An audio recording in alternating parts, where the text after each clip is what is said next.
তার মুখের ঠোঁটের ভাষা সুন্দর, অন্তর ভালো না, এদেরকে বলা হয় মুনাফিক। আর যাদের জাহিরি এলেম ভালো কিন্তু অন্তর ভালো না, এদেরকে বলা হয় মুনাফিক। এই সমাজের ভিতরে এখন অনেক মানুষ আছে, মুখের কথা শুনলে মনে হয় আল্লাহর ওলি, ভিতরের মধ্যে মুনাফিকই আছে না নাই? কিন্তু একটা কথা মনে রাখবেন, গৌসিয়া বুরহানিয়া দরবার শরীফ, ফরাইজে কান্দি দরবার শরীফ, শ্রীকুট দরবার শরীফ, যতগুলা সুন্নি দরবার আছে, এই সুন্নি দরবারগুলো হলো আমাদের ঈমানকে জাগ্রত করার ক্যান্টনমেন্ট। কথা বলেন ঠিক কিনা?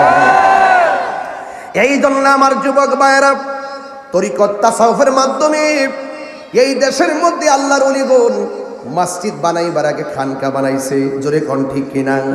সিন্নি খাইলেন কার দ্বারা? মোল্লা চিনলেন না।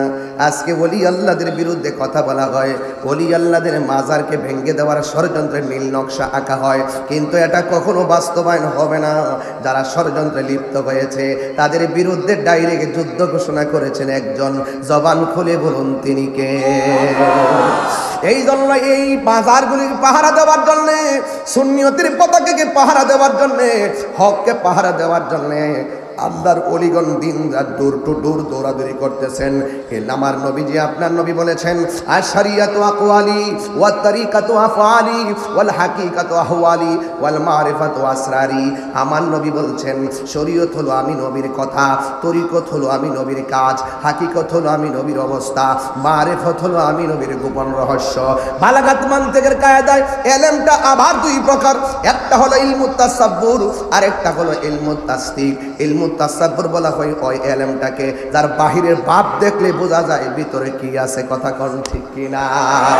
আর ইলমুত তাসদিক বলা হয় ওই এলেমকে যার মুখের কথা শুনলেই বোঝা যায় কথাটা সত্য না মিথ্যা। কিন্তু সুন্নি উলামায়ে কেরাম যখন কথা বলে, এদের কথার মধ্যে কোনো মুনাফিকি নাই, সাধারণ পাবলিকও বুঝতে পারে তারা হক কথা বলতেছে। কথা বলেন ঠিক কিনা? এই জন্য আমার যুবক ভাইরা একটা কথা বলে দিয়ে যাই, মাদ্রাসায় ছাত্রগুলারে পাঠাইয়া দিবেন, আপনার মেয়েকে পাঠাইয়া দিবেন, এই মাদ্রাসার সন্তানটারে পাঠাইয়া দিবেন। একদিন আপনি চলে যাবেন, অন্তত পক্ষে আপনার জানাজাটা যেন আপনার যোগ্য আলেমে পড়াইতে পারে। কথা বল ঠিক কিনা? আপনার যোগ্য সন্তানটা যেন আলেম হিসাবে পড়াইতে পারে। এই জন্য আমার যুবক ভাইয়েরা পাহের মধ্যে হাত দিয়ে বলে দিয়ে যায়, এখনো সময় আছে।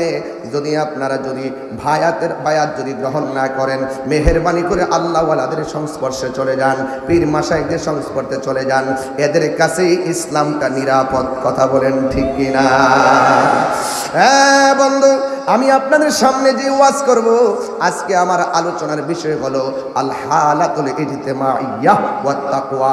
আজকে আমি সামাজিক অবস্থার উপরে কিছু কথা বলবো, তাকওয়ার উপরে কথা বলবো। এখন জবানটা খুলে বলুন, আমরা ভয় করব একজনকে, জবান খুলে বলুন তিনি কে? দুই হাত তুলে বলুন না তিনি কে? আল্লাহু আকবার, আল্লাহু আকবার। অনেকের দুই হাত কিন্তু উঠে নাই বাবাজিরা আমার। উপরে যারা আছেন সাবধানে থাকবেন, হাত এইভাবে সোজা করেন, আমার সামনে এইভাবে সোজা করেন।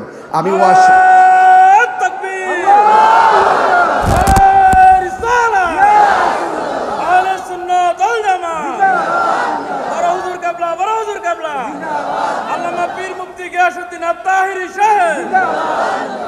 আল্লাহু আকবার বলেন।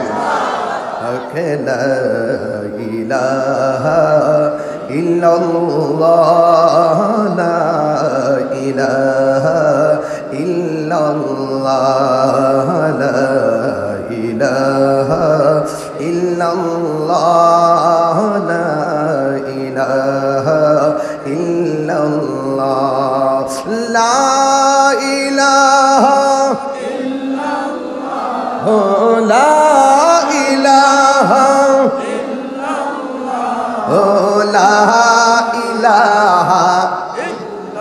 লা ইলাহা লা ইলাহা ইল্লাল্লাহ, লা ইলাহা ইল্লাল্লাহ, হাসবি রাব্বি জাল্লাল্লাহ,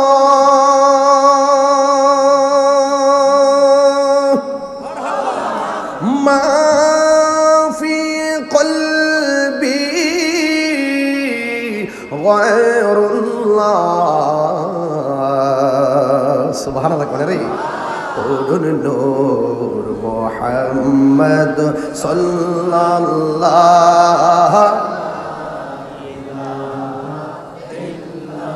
লা ইলাহা লা ইলাহা ইল্লাল্লাহ লা ইলাহা ইল্লাল্লাহ লা ইলাহা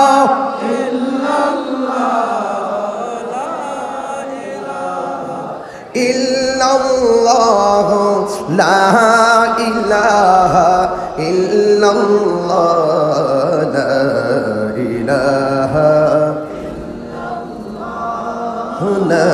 ইলাহা ইল্লাল্লাহ লা ইলাহা ইল্লাল্লাহ লা ইলাহা ইল্লাল্লাহ লা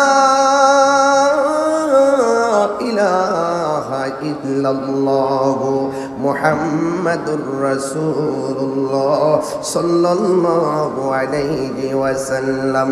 জবান খুলে কি আল্লাহু আকবার বলা যাবে না? আমি তাকওয়া দিয়ে ওয়াজটা শুরু করব। জবানটা খুলে বলুন, ভয় করব একজনকে। আওয়াজ করে বলেন তিনি কে? আপনি যদি অন্ধকারেও থাকেন, আল্লাহর ভয় যদি অন্তরে থাকে, হৃদয়ে যদি মদিনাওয়ালার প্রেম থাকে, আমার আল্লাহ আপনাকে অন্ধকার থেকে আলোর পথে নিয়ে যাবে। কথা বলেন ঠিক কিনা? আল্লাহু ওয়ালিয়ুল্লাযীনা আমানু ইউখরিজুহুম মিনাজ-যুলুমাতি ইলান-নূর। এই জন্য ভয় করব একজনকে। আল্লাহকে যদি ভয় করব, আল্লাহ রাব্বুল আলামিন আমাদেরকে আমার আল্লাহর বন্ধু বানাইয়া নিবেন। আল্লাহ রাব্বুল আলামিন আমাদেরকে মর্যাদা বাড়াইয়া দিবেন। এই জন্য ডানে বিপদ, বামে বিপদ, সামনে বিপদ, পিছনে বিপদ, টেনশন করার কোনো কারণ নাই। শুধুমাত্র হৃদয়ে আল্লাহর ভয় রাখবেন, আল্লাহকে ভয় করবেন। এই তাকওয়া যার অন্তরের মধ্যে থাকবে, তার মর্যাদা আমার আল্লাহ বাড়াইয়া দিবে। মাল্লাহুল মাওলা ফালাহুল কুল। আপনি যদি আল্লাহর হয়ে যান, পৃথিবীটা আপনার হয়ে যাবে। আগে নিজেকে চিনতে হবে, কে কি করলো, কি কি গাইলো, কে কি চিন্তা করলো, এইগুলো নিয়ে আপনি ভাববেন না। আগে নিজের চরকায় তেল দিবেন। আমি কোথায় ছিলাম, আমি কোথায় এসেছি, আবার আমি কোথায় যাব, এই চিন্তাই তো আমাদের জান বাঁচে না। নিঃশ্বাসের কোনো বিশ্বাস, আরো বড় করে নিঃশ্বাসের কোনো বিশ্বাস। এই জন্য যুবক ভাইয়ার আমার, আগে নিজেকে চিনতে হবে। আমি সময়ের কালক্ষেপণ না করে আলোচনা শুরুই করে দিলাম। এই জন্য আল্লাহ রাব্বুল আলামিন কোরআনের মধ্যে বলে দিয়েছেন, ওয়ালামু, তোমরা জেনে রাখো, আল্লাহ, নিশ্চয়ই আমার আল্লাহ, মাআল মুত্তাকিন, মুত্তাকিনদের সঙ্গে রয়েছে। কথা বলেন ঠিক কিনা? মুত্তাকি কারা? যারা প্রকাশ্যে গুনাহ করলে একজনকে ভয় পায়, তিনি কে? মুত্তাকি হলো তারা যারা গোপনে গুনাহ করতে গেল চিন্তা করে আমাকে কেউ দেখে না, একজন দেখে, তিনি কে? এই জন্য যুবক ভাইয়েরা আমার, ওই আল্লাহকে ভয় যারা করে, এদের সঙ্গে আমার আল্লাহ রয়েছেন। আল্লাহ রাব্বুল আলামিন বলতেছেন, আমি আল্লাহকে যারা ভয় করবে, আমি আল্লাহ তাদেরকে একটা জান্নাত দিব না, আমি আল্লাহ তাদেরকে দুইটা জান্নাত দান করব। দলিল, ওয়ালিমান খাফা মাকামা রাব্বিহি জান্নাতান। কোরআন শরীফ পড়লে খারাপ লাগে, কষ্ট লাগে? আমি চেষ্টা করবো আপনাদেরকে বিষয়ভিত্তিক কিছু কথা বলার জন্য। আমার মনে হচ্ছে অনেক লোক চলে আসছে, ওয়াজের পরিবেশ শুরুতে হয়ে গেছে, এই জন্য আমি টান মারছি। যদি পরিবেশ না হইতো আমি 20 মিনিট কথা বলতাম, মানুষ আসুক। আইসে দেখলাম যে প্রেমিকের ঢল নেমে গেছে। মারহাবা জোরে কথা কেন? আমার মনে হইতেছে যে আপনারা খুব প্রস্তুতি হয়ে আছেন যে এই দিনের বেলা প্রোগ্রামটা আসলে বাংলাদেশে একটা ফ্লেভার পায়। মারহাবা জোরে কথা কেন? এই প্রোগ্রামগুলো অনেক সুন্দর লাগে। দিনে প্রোগ্রামগুলো সব মানুষগুলো দেখা যায়, চোখে চোখে চোখ রাখা যায়, ভালোবাসা সম্পর্ক তৈরি হয়ে যায়। আমি আপনি আমরাই তো বাংলাদেশ, আমরাই তো দেশটাকে সাজাবো। কথা বলেন ঠিক কিনা? আহলে সুন্নাত ওয়াল জামাতের কাছে ইসলাম নিরাপদ, আহলে সুন্নাত ওয়াল জামাতের কাছে রাষ্ট্র নিরাপদ। কথা বলেন ঠিক কিনা? বলেন, দুই হাত তুলে বলেন ঠিক কিনা? বলেন।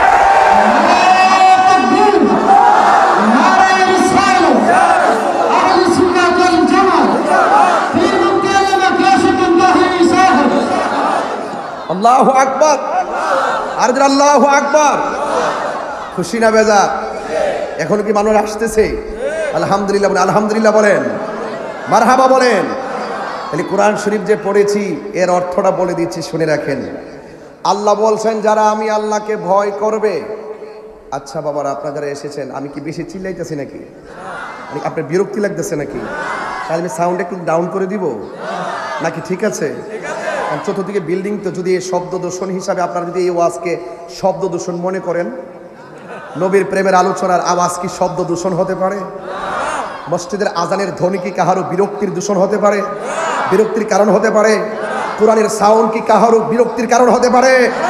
এই জন্য প্রয়োজনে কোরআন তেলাওয়াতের আওয়াজ শুনে কানের পর্দা ফেটে রক্ত বের হয়ে আমাদের মৃত্যু হয়ে যাক, তারপরে আপত্তি নাই। কথা বলেন ঠিক কিনা? পাকগুলি একটু গোছাইয়া পিছনের এদেরকে একটু জায়গা দিলে ভালো হয়। আর আগে তো আসতে জি জি, একটু গোছাইয়া বসলে।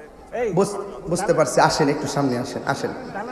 একবারে যেমনি সরাইয়া বইছেন না, আপনার ফাঁকের মধ্যে আর 3-4 জন করে ঢুকতে পারবো। একটু একটু আরাম করে বসেন, আরাম করে একটু সামনে আসেন। মারহাবা গন, আরো যারা মারহাবা বলেন। সবাই দুরূদ শরীফ পড়তে পড়তে আসেন। কেন জানেন? আর একটু পরে দেখবেন যে মানুষ আর দাঁড়াবার সুযোগ পাচ্ছে না। একটু পরে এই যে একটু সামনে চলে আসেন, জায়গাটা করে রাখেন, একটু দুরূদ শরীফ পড়েন। আল্লাহুম্মা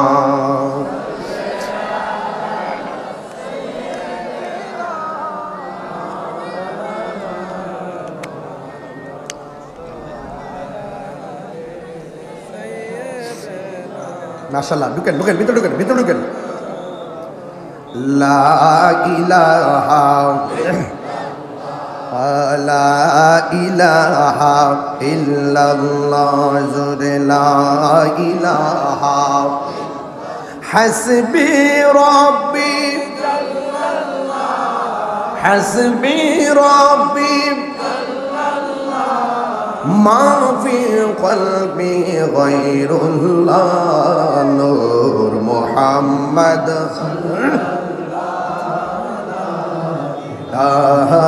ইল্লাল্লাহ, লা ইলাহা ইল্লাল্লাহ, লা ইলাহা লা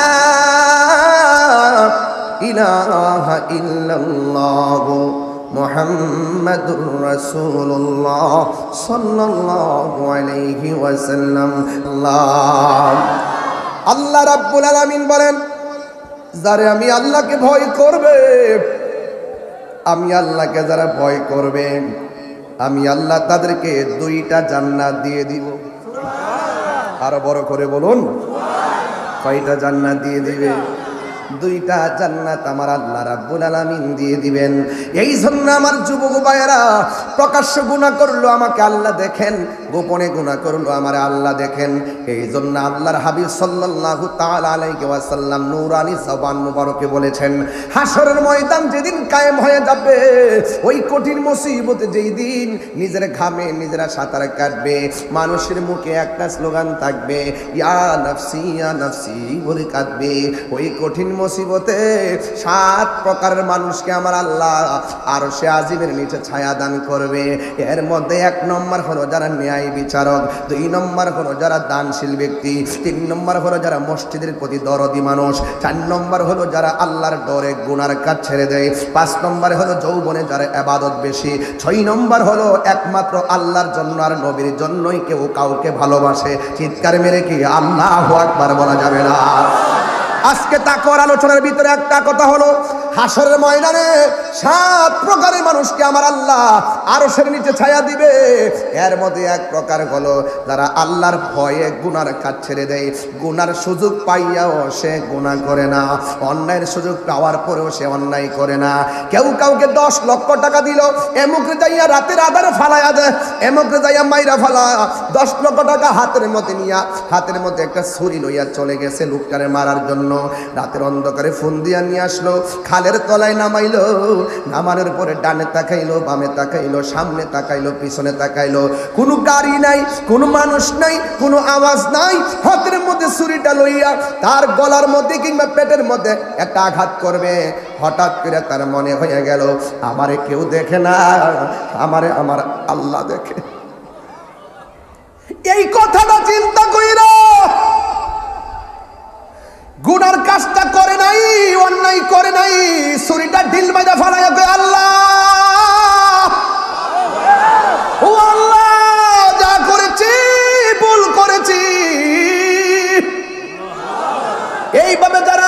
দেওয়ার সুযোগ আছে, কাপড় চোপড় খোলার পরও ঢিল মাইরা সব ফালাইয়া কই আল্লাহ তুমি তো আমার দেখতেছো, তোমার কাছে তো আমাকে জবাব দিতে হবে, এই জন্য আমি তার ইজ্জতটা ফিরাই দিলাম আর তওবা করলাম। মদের বোতল হাতের মধ্যে লইলেন, নেওয়ার পরে মুখটা খুললেন, ডানে কেউ নাই বামে কেউ নাই, মুখে দিতে যাওয়ার পরে ভাবলেন আমাকে আমার আল্লাহ দেখতেছে। এই গুনার কাজটা আল্লাহরে ডরাইয়া গুনার কাজটা ছাইরা দিছেন। আমার আল্লাহ বলে বান্দা যারা আমি আল্লাহকে ডরাইয়া গুনার কাজ ছাইরা দেয়, আমার আল্লাহ রাব্বুল আলামিন তাকে আরশের নিচে ছায়া দিয়ে দিবে। এটার নাম হলো তাকওয়া। এটার নাম কি? তাকওয়া। আল্লাহ রাব্বুল আলামিন কোরআনে বলছেন যালিকাল কিতাবু লা রাইবা ফীহি হুদাল লিল মুত্তাকিন। এই কোরআনটা মুত্তাকিনদের জন্য গাইডলাইন। আল্লাহ রাব্বুল আলামিন বলেন যারা মুত্তাকি হবে এরা বিজয়ী হবে, যারা মুত্তাকি হবে তারা বিজয়ী হবে। মুত্তাকি হলো আল্লাহর ভয়। মুত্তাকি হলো কার ভয়? আরো জোরে বলুন। জবাব দিতে হবে কার সামনে? এই চিন্তা করে যারা গুনার কাজ ছাইরা দেয় এদেরকে মুত্তাকি বলা হয়। আর এই কোরআনটা মুত্তাকিনদের জন্যই গাইডলাইন। এই কোরআন পড়ে কেউ হেদায়েত হবে, এই কোরআন পড়ে কেউ গোমরা হবে, এই কোরআন কাহারও কলবে যাবে, এই কোরআন কাহারও গলার কণ্ঠের নিচে নামবে না। এই জন্য মুখে কোরআন আছে, হৃদয়ে কোরআনের আলো লাগবে। মুখ এবং অন্তরের মিল রাখার নাম হলো ইমানদার। আর যারা ইমানদার হবে এদের কোনো ভয় নাই, এদের কোনো চিন্তা নাই।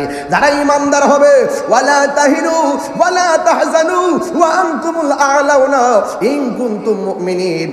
আল্লাহ বলছেন নিরাশ হয়ো না, আল্লাহ বলছেন হতাশ হয়ো না, বিজয়ী তোমাদেরই হবে যদি তোমরা মুমিন হতে পারো। এই জন্য মুমিনের জীবনে অনেক কষ্ট থাকবে, মুমিনের জীবনে অনেক অভাব থাকবে, মুমিনের জীবনে অনেক রোগ বিমার থাকবে, মুমিনের জীবনে অনেক পরীক্ষা থাকবে। এ যুবক এরপর যারা ধৈর্যশীল হইয়া থাকতে পারবে আল্লাহ রাব্বুল আলামিন বলেছেন ওয়া বাশশিরিস সাবিরিন, জান্নাতের শুভ সংবাদ ওই প্রেমিকদের জন্যই। জোরে জোরে কন্যা আল্লাহু আকবার। এই জন্য আমার যুবক ভাইরা অনুরোধ করে বলে দিয়া যায় নবীর মহব্বত অন্তরে আছে বলে খোলা আকাশের নিচে আপনারা সবাই চলে এসেছেন। এটাও কিন্তু একটা ভালোবাসার বহিঃপ্রকাশ। অন্তত কিছু করেন আর না করেন এই রুদ্রের মধ্যে যদি কপালটা ইঞ্চি পরিমাণ ঘেমে যায় এই পানির ফোঁটাটা মিজানের পাল্লার মধ্যে উঠতে পারে কি পারে না? আর জোরে বলে না বাজানো পারে কি পারে না? আল্লাহর ভয় বলছিলাম, আল্লাহর ভয়। ইমাম আহমদ ইবনে হাম্বল রাহমাতুল্লাহ আলাইহি বলেন আমার বড় ক্ষুধা লাগছে, আমাকে রুটি বানাইয়া দাও। এবার তারে ওনাকে রুটি বানাইয়া দেওয়া হলো। এবার তিনি রুটিটা যখন সামনে আনা হলো ইমাম আহমদ ইবনে হাম্বল বললেন ও বাবা রুটি যে বানাইছো খামিরাটা কোথায় থেকে এনেছো? কয় কাজীর ঘর থেকে এনেছি। এবার আহমদ ইবনে হাম্বল রাহমাতুল্লাহ আলাইহি বলেন যারা কাজী করে, যারা বিচারক, যারা বিচার করে এরা ম্যাক্সিমাম সময় ডান বাম কইরা ফালাই, অনেক সময় ঘুষ খাইয়াও কোনো বিচারক বিচার করে। ঘুষখোর আছে না নাই? সুদখোর আছে না নাই? সুদখোরের কাছে সমাজ নিরাপদ না, ঘুষখোরের কাছে সমাজের মানুষ নিরাপদ না। চোখ টিপ দিয়া সর্দারি করে। কিছু মৌলবী আছে টাকা খায়া ডলার খায়া কালার ফাল্টাইলা। কথা বলেন ঠিক কি না? ওরা দেখবেন কি হয় জানে অর্থের কাছে ইমান বিক্রি করে ফেলায়। টাকা খায়া কি করে বিচার উল্টায় ফেলায়, ফতোয়া ঘুরাইয়া ফেলায়। কিছু লোক আছে টাকা খায়া ওই বড় লোকের পক্ষে রায় দেয়, গরিবের ঠকে আরো ঠকাই দেয়, জেতা বিচারটা গরিবের হাত। আমার পোলা পান্ডি কই? আমার পোলা পান্ডি হাত তোলে তো দেখি, হাত তোলে তো দেখি আসলে এই ছেলেগুলো আছেন তো আপনারা? ঘুষখোরের কি স্থান দিবেন আপনারা? ঘুষখোরের বিরুদ্ধে কি 1 নম্বরে অ্যালার্ট না 100 নম্বর? একদম 100% এদেরকে বয়কট। কথা বলেন ঠিক না বেঠিক? এই ঘুষখোরের কাছে সমাজ নিরাপদ না, সুদখোরের কাছে সমাজ নিরাপদ না। কথা বলেন ঠিক কিনা বলেন? যাদের অন্তরে আল্লাহর ভয় আছে তারা কখনো সুদ খায় না। যাদের অন্তরে আল্লাহর ভয় আছে তারা কখনো ঘুষ খায় না। কথা কোন ঠিক কিনা? তুমি যে ঘুষ খাইতেছো মনে রাখবা হারামে কখনো আরাম নাই। হারামে কখনো কি নাই? আরাম নাই। হারাম খাওয়ার পরে গায়ে যে রক্ত হবে এই রক্তে হওয়ার পরে 2 হাত তুলে দোয়া করবেন, কোনো কাজ হবে না। এই জন্য সাবধান, যুবকদেরকে বলবো প্রয়োজনে শুটকির ভর্তা দিয়া ভাত খাবা, কিন্তু সুদে টাকা লাগাইয়া পোলাও কুরমা দিয়ে খাবার খাওয়ার কোনো দরকার নাই। আমার কথা একটু তিতাই লাগবে, তবে আমার কথায় কোনো রাজনীতি গন্ধ খুঁজবেন না। সুদ খাওয়া হারাম, এটা মোল্লার ফতোয়া নয়, এটা আল্লাহর কথা। কার কথা? আর রাশি ওয়াল মুরতাশি কিলাহুমা ফিন্নার। যে ঘুষ খাইব, যে ঘুষ দিব, দুইটাই জাহান্নামের আগুনে জ্বলবে। আল্লাহ বলছেন ওয়া হাররামার রিবা, আল্লাহ সুদকে হারাম করেছেন। সুদের ৭২টা গুনাহ আছে, এর মধ্যে সর্বনিম্ন গুনাহ হলো নিজের মায়ের সঙ্গে জিনা করা। এরপর আপনি সুদ খাবেন, আত্মরমারির টাকা, গোষ্ঠী গিলাই টাকারে। প্রয়োজনে গাছতলায় থাকবো, প্রয়োজনে বাসতলায় থাকবো, সুদখোরকে সমর্থন দিব না। সুদ করে ডাইনে যাব না, বামে যাব না, সামনে যাব না, পিছনে যাব না, এবং ঘরের মানুষকে সুদ খাওয়াইয়া বিভ্রান্ত করে আমি এই জলাঞ্জলি মাথায় নিব না। আমি ৭০ লক্ষ টাকা, ৩০ লক্ষ টাকা সুদের টাকা ব্যাংকে রেখে গেলাম, আমি কবর গেলে আমি বাস খাবো, আর এই টাকা দিয়া সন্তান মাস্তানি করবে। খবরদার যুবক আমার, সুদ খাওয়া যাবে, মনে থাকবে। যারা মুত্তাকি তারা কখনো সুদ খায়? মুত্তাকি যারা সুদ খায়, মুত্তাকিরা ভরসা করে একজনের উপরে। তিনি কে? আরো বড় করে, তিনি কে? আল্লাহ। আহমদ ইবনে হাম্বল বলছেন, তুমি যে রুটি বানাইছো, খামিরা টানলা কোথায় থেকে? কাজির করতে। কাজিরা তো ম্যাক্সিমাম সময় টাকা খায়া উল্টা পাল্টা করে। আমি রুটি খাবো না, একটা কাজ করো। কি করতে হবে? বলছে যে এই রুটিগুলো কোনো ভিক্ষুক আসলে তাকে দিয়ে দিবে এবং বলবে আমি কেন রুটিটা খেলাম না, আমি কেন রুটিটা খাই না, এই ব্যাখ্যাটা তার কাছে দিবে। তারপরে যদি সে খায়, তা নিতে চাই নিয়ে নিবে, কিন্তু আমার ব্যাখ্যাটা তার কাছে দিবে। কিন্তু দেখা গেল 1 মাস পার হয়ে গেল, ঘরের দরজায় কোনো ভিক্ষুক আসে নাই। পরে জিজ্ঞাসা করলো রুটিগুলো কি করেছো? কই রুটিগুলো পানির মধ্যে ফেলে দিয়েছি। সেদিন থেকে ইমাম আহমদ বিন হাম্বল বলতেছেন, এই রুটিগুলো না জানে কোন মাছ খেয়েছে, না জানে কোন মাছে খেয়েছে। তিনি এত চিন্তা করতেন, মাছ খাওয়ার ব্যাপারে সতর্কতা অবলম্বন করতেন, সেদিন থেকে তিনি খাননি। এটাকে বলে তাকওয়া। যাচাই বাছাই না করে যে খেয়ে ফেলা। হযরত সিদ্দিক আকবরের বাড়িতে একজন গোলাম ছিল, কিছু অংশ সিদ্দিক আকবর রাদিয়াল্লাহু তাআলা আনহুকে দিতেন। একদিন কিছু খাবার আনলেন, খাবার আনার পরে তিনি খেয়ে ফেললেন। খাওয়ার পরে জিজ্ঞেস করলেন, কি ব্যাপার? ইয়া আবু বকর, আপনি আপনার সামনে যতবার আমি খাবার নিয়ে এসেছি, কিছু দিয়েছি, আপনি আমাকে জিজ্ঞেস করেছেন আমি খাবারটা কোথায় থেকে এনেছি, টাকাটা কোথায় থেকে এনেছি, কিভাবে অর্জন করেছি, কিন্তু আজকে আপনাকে খাবার দিলাম, আপনি আমাকে জিজ্ঞেস করেন নাই, তার কারণটা কি? তিনি বললেন, আমার তো ক্ষুধা লেগেছে, কোনোদিন তো তোমাকে 2 নম্বরই করতে দেখি নাই, কোনোদিন তো তুমি আমার সঙ্গে ঝুট করো নাই, তাই সেই জায়গায় বিশ্বাস রেখেই আমি হয়তো খেয়ে ফেলেছি। আচ্ছা আচ্ছা, তাই তো বলো তো, সেই টাকাগুলো, সেই খাবারগুলো তুমি কোথায় থেকে নিয়ে এসেছো? তখন ওই গোলাম বলতেছেন, আমি আজ থেকে দীর্ঘদিন আগে এক ইহুদির বাড়িতে মন্ত্র পড়েছিলাম। ওই এলাকার মন্ত্র পড়লে কিছু হাদিয়া দেয়, মন্ত্র পড়লে কিছু বিনিময়ে দেয়, কিন্তু আমাকে বিনিময় দেওয়া হয় নাই। আমি আজকে ঘটনাক্রমে ওই এলাকায় গিয়েছিলাম, গিয়ে দেখলাম ওই বাড়িতে একটা বিয়ের অনুষ্ঠানে আমাকে দেখে আমাকে বললেন, হায় হায় হায় হায়, তোমাকে তো আমরা খুঁজছি, তোমাকে তো মন্ত্রের বিনিময়ে দেওয়া হয় নাই, তুমি কোথায় ছিলে? এই বিনিময়ে আমাকে কিছু খাবার দিয়েছেন, আমি খাবারটা আপনাকে এনে খাওয়াইছি। সিদ্দিকে আকবর 2টা আঙ্গুল এইভাবে গলার ভিতরে ঢুকাইয়া দিলেন। কাজটা করেছো কি? মন্ত্র পড়েছো, মন্ত্র পাঠ করে বিনিময় নিয়েছো, এটা তো খাওয়া যাবে না। তিনি মুখের ভিতরে 2 আঙ্গুল ঢুকিয়ে দিয়ে একদম যতটা টুকরা তিনি খেয়েছিলেন, প্রত্যেকটা টুকরা বমি করে ফেলে দিয়েছেন। ওই গোলাম বললেন, আপনি এমন ভাবে এটা বের করে ফেললেন, এটা তো জায়েজ না, এটা তো হারাম, এটা তো আমি খেতে পারি না, এটা আমার তাকওয়ার খেলাফ, এটা আমি খেয়েছি, তাই আমি এটা বের করার চেষ্টা করেছি। এই টুকরাগুলো বের করতে গিয়ে যদি আমার আবু বকরের মৃত্যু হয়ে যেত, এরপর আমি চেষ্টা করতাম এই খাবারটা বের করার জন্য। এটার নাম হলো তাকওয়া। যাচাই বাছাই করে খেতে হবে। কথা বলেন ঠিক না বেঠিক? কথা বলেন ঠিক না বেঠিক? এই জন্য যুবক ভাইরা আমার, লাগাতার আপনারা হারামকে আরাম মনে করে ভক্ষণ করবেন না, কারণ হারামকে আরাম করে যারা ভক্ষণ করে তাদের জীবন জিন্দিগি সব অশান্তির কারণ হয়ে যায়, কারণ হারামের মধ্যে কোনো আরাম নাই। বুঝতে পেরেছেন? বুঝতে পেরেছেন? হযরত আব্দুল্লাহ ইবনে ওমর রাদিয়াল্লাহু তাআলা আনহু তিনি গিয়েছেন, তিনি মনে মনে ভাবছেন, দেখি আমার এলাকার মানুষগুলো কিভাবে আল্লাহকে ভয় করে, এই ভয়ের যাচাই করতে গিয়ে তিনি এক রাখালের কাছে গিয়েছেন, যেই রাখালে বকরি চড়াতো। তিনি গিয়ে বললেন, ও রাখাল, তুমি আমাকে একটি বকরি বিক্রি করে দাও, এই বকরিটা আমি কিনে নিব, এই বকরির যে গোশত হবে এই গোশত আমি তোমাকে খাওয়াবো, তোমাকে দিব।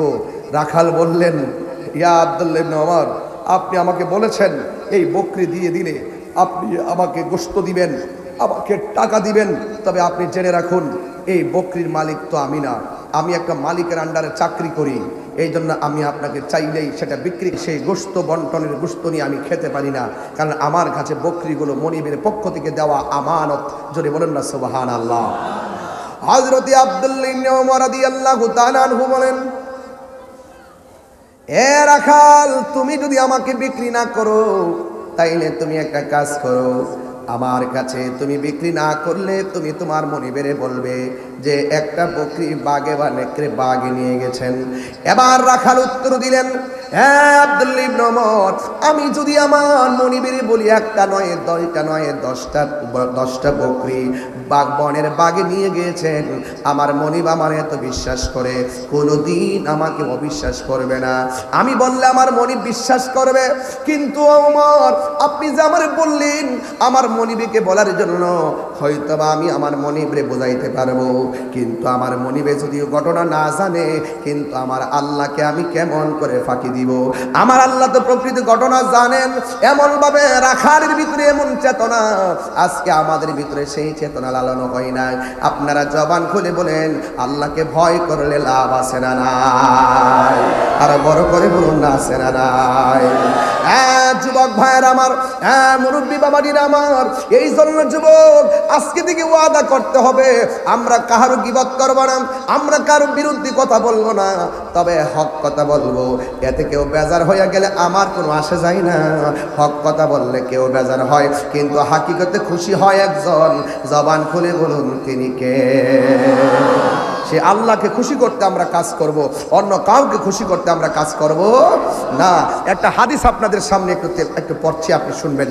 আন আবি হুরায়রা রাদিয়াল্লাহু তাআলা আনহু قال قال رسول الله صلى الله تعالى عليه وسلم আতাদরুনা মা আকসারু মা ইউদখিলুন নাসাল জান্নাহ, তোমরা কি জানো কোন বেশি আমল, কোন আমলগুলোর কারণে, কোন কাজের কারণে আল্লাহ রাব্বুল আলামিন ম্যাক্সিমাম মানুষকে জান্নাতের ভিতরে ঢুকাইয়া দিবে? সুবহানাল্লাহ বলবেন না?